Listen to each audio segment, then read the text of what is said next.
Hello, CU SoCal. Today, we're going to talk about one of my very favorite subjects, and that's joy. And the title of today's message is Find Joy in the Journey.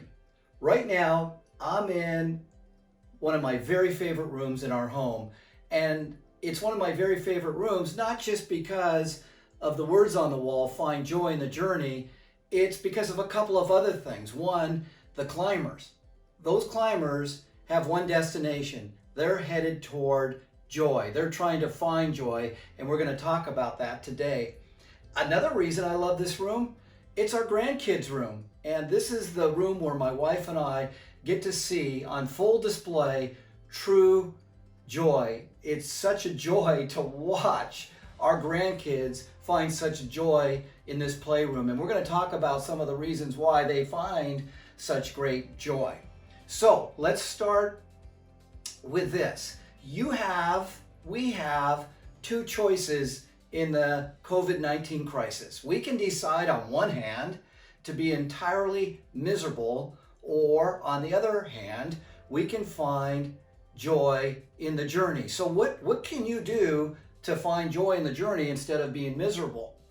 I would say I would start with this. Each and every day, think of 5 to 10 things that you're grateful for. That's just not that hard to do. Think of 5 to 10 things that you're grateful for. What else can you do? Well, I think of the quote that Alyssa Guerrero forwarded to me last week, and I'm going to translate here. If you decide that the COVID-19 crisis is the worst thing that can happen, it becomes it. And it becomes it because your mind and your perspectives dictate your life. So in your mind, are you going to feed your faith? Are you going to think of the positives? Or are you going to feed your fears? And if you want to find joy in the journey, you're going to have to feed your mind. Now, we've talked a little bit about this, but I want to come from a different aspect. You could be miserable during this journey if you just look at all the downsides, but this is a time to feed your mind by looking at the extra time you may have to spend with your family.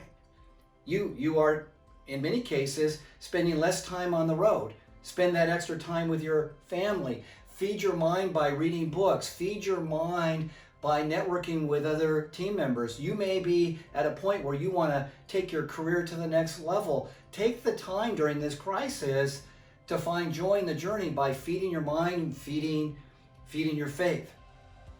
Most of us, we want to change several things in our life. Most of us want to build more muscle, but yet most of us don't want to consistently work out. What is it that you want to change? And my guess is that if you're able to change it, you're going to find joy in the journey. So this leads me to what I believe is critical to finding joy in the journey. And it's this thing called hard work, having grit.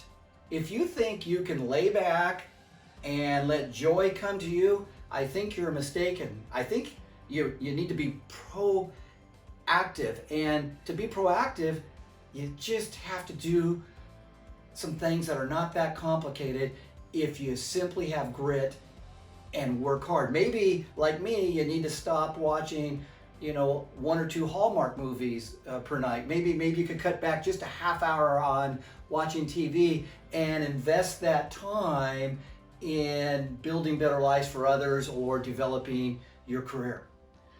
Next, to find joy in the journey. It's what we've talked about many times. Whatever you want in life, you need to just give it away. If you want love, just give love away. If you want more wealth, give wealth away. And most importantly, if you want joy, give joy away. And the way we typically find joy is by serving other people. Now, I'm going to say something that may be controversial to some of you, but I'm just going to say it. No matter what your situation is in life, go out and serve others, because that's what's key to finding joy in the journey. And I know I'm repeating myself, but I want to hammer this point home. So let's just say you have a broken leg. I don't care what your situation is, broken leg or not, go out and give joy away. And you can do that by simply making a couple of phone calls and asking how someone's doing. And I'll bet you'll find joy in doing that. If you recently had back surgery and one of our senior team members just had back surgery, yes, and you know I'm talking to you. Even after back surgery, you can find a way to give joy to other people simply by leaving them a sticky note, as I mentioned a second ago, making a phone call. Whatever your situation is, go out and serve others, and I think you'll find joy in that. Next, to find joy in the journey. Think about your favorite day or days of the week. If you're a person that doesn't work on weekends and you just live for weekends and that's where you think you're going to find joy, I'm going to say you're not going to find, on a consistent basis, joy in the journey. You need to find joy in the journey today. Not someday, as we talked about last week, but today. Find joy in the journey today. There's so many people I know that look forward to that Friday that they're off or the weekend that they're off, and they think that that day off or days off will bring them joy.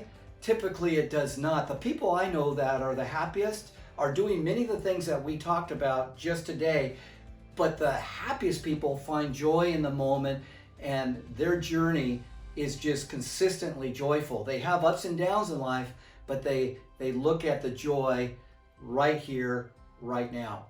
So hopefully you have found over the last several weeks that there are ways to find joy. And we talked about at the very beginning, feeding your faith and not your fears. And then we talked about the importance of finding your why. And then last week we talked about the importance of believing. And today we talked about finding your joy in the journey. And my hope is that through these Sunday videos that you have indeed found ways to achieve your goals, to find joy, to help other people. And that's what we're about at CU SoCal, is helping other people. The Creighton motto is people helping people. And if we do that, we definitely will find joy in the journey. So now, I have an announcement for you. We are looking for new and innovative ways to serve you and to communicate to you. Just last week, we had a special all-team Zoom meeting where we answered your COVID-19 questions. We're gonna have more of those types of meetings. This coming week, we have an all-team meeting where team members will be given a choice to call in or Zoom in. We've had the Sunday videos. Well, what we're gonna do is continue with the Sunday videos, but they won't be weekly. They may be every 2 to 3 weeks, but we're still gonna have them, but we're gonna replace them with other types of communication. So hopefully you understand that, but I'm personally looking forward to engaging in some new and innovative ways of communicating with you. So before we end today, I'd like to wish every mother a very, very happy Mother's Day. For me, this is a different time, a different season of my life. This is the first Mother's Day without a mother for me. My mom passed away last year on July 4th. So it's quite emotional for me, but nonetheless, it's a time to find joy in the journey. So happy Mother's Day. I will end with this. Don't ever, ever, ever stop believing. Thank you.